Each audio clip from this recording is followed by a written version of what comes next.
যদি কেউ রমজানে রোজা রাখে আবার চোখ দিয়ে হারাম জিনিস মোবাইলে দেখে, স্ক্রিনে দেখে, পত্রিকার পাতায় দেখে, অফলাইনে দেখে, পরনারীর দিকে তাকায় থাকে, সে যদি কান দিয়া হারাম জিনিস শুনে, গান বাদ্য এই সমস্ত কিছু সে যদি উপভোগ করে, তাহলে তার এই রোজা আর উপোস থাকার মধ্যে কোনো পার্থক্য। মনে রাখবেন, রোজা শুধু পেটের হয় না, রোজা চোখের হয়, রোজা কানের হয়, রোজা হাতের হয়, রোজা মুখের হয়, রোজা শরীরের প্রত্যেকটা অঙ্গ প্রত্যঙ্গের হয়। একজন মানুষ যখন তার পুরো শরীরে রোজা করে, সে যখন সকল অঙ্গ প্রত্যঙ্গ দিয়ে আল্লাহর আনুগত্য করে, আল্লাহর নাফরমানি থেকে বেরিয়ে আসে, তখন সে সত্যিকারের রোজাদার হয়।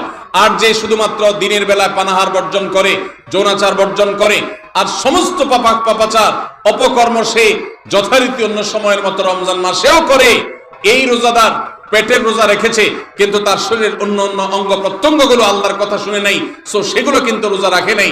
এই রোজা আল্লাহর কাছে মাকবুল এবং গ্রহণযোগ্য রোজা হতে পারে না। অতএব আমরা রমজান মাসে সব ধরনের গুনাহের কাজ বর্জন করবো তো ইনশাআল্লাহ। প্রিয় ভাইরা আমার, রোজা কিন্তু আমাদের সাথে কথা বলে।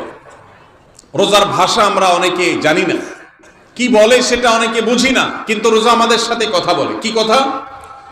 সিয়াম শব্দের অর্থ, আমরা যেটাকে রোজা বলছি সেটা কোরআনের ভাষায় বলা হয় সিয়াম, হাদিসে বলা হয়েছে সেটাকে সওম বা সিয়াম। এই সওম বা সিয়াম একই শব্দ, এর অর্থ হলো বিরত থাকা। এর অর্থ হলো কি ভাই? বিরত থাকা, ব্রেক দিতে জানা। আল্লাহ রাব্বুল আলামিন রোজার মতো ইবাদত দিয়েছেন আমাদেরকে জীবনে ব্রেক দেওয়ার অভ্যাস গড়ে তোলার জন্য। আমরা যেন ব্রেক দিতে শিখি, আমরা যেন থামতে শিখি, আমরা যেন নিজেদেরকে নিয়ন্ত্রণ করতে শিখি। ইসলামের যে বৈশিষ্ট্য, ইসলামের যে বিউটি, ইসলামের যে সৌন্দর্য, সেটা হলো ইসলাম পৃথিবীর মানুষকে আত্মনিয়ন্ত্রণ করবার কথা বলে। আজ ভোগবাদী পৃথিবীর যেদিকে তাকাবেন, চতুর্দিকে দেখতে পাবেন শুধু ভোগের হাতছানি।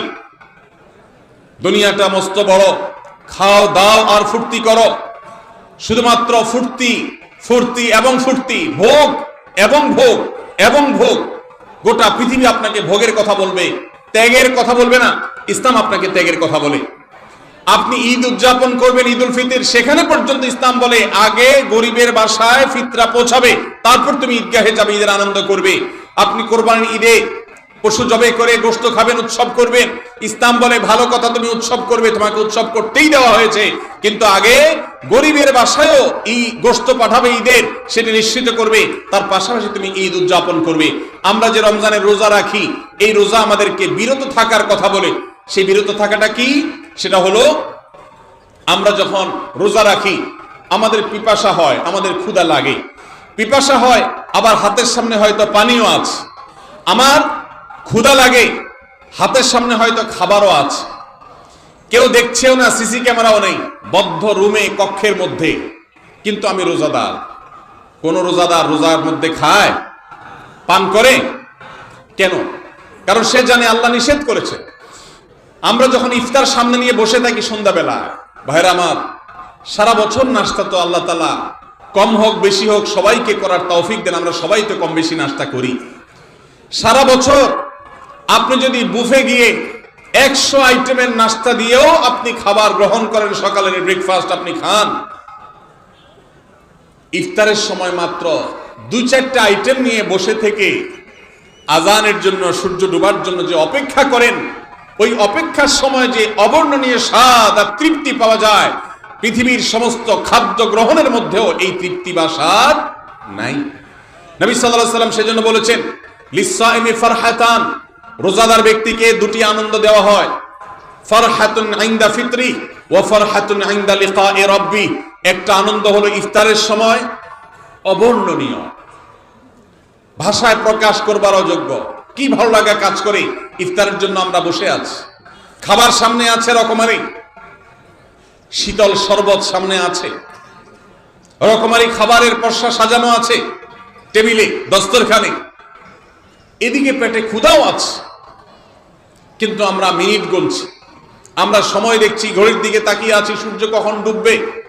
সূর্য ডুবেছে আর সাথে সাথে আমরা ইফতার করছি। এই যে আল্লাহর নির্দেশের অপেক্ষা, ইসলাম রোজার মাধ্যমে আমাদেরকে সেই শিক্ষাটা দিতে চায়। রোজা আমাদের সাথে সেই কথা বলে যে দেখো, তুমি জীবনে বিরত থাকতে শিখো, গোটা পৃথিবী তোমাকে ভোগ শিখাবে, ইসলাম তোমাকে ত্যাগ শিখাবে, ইসলাম তোমাকে কন্ট্রোল করা শিখাবে।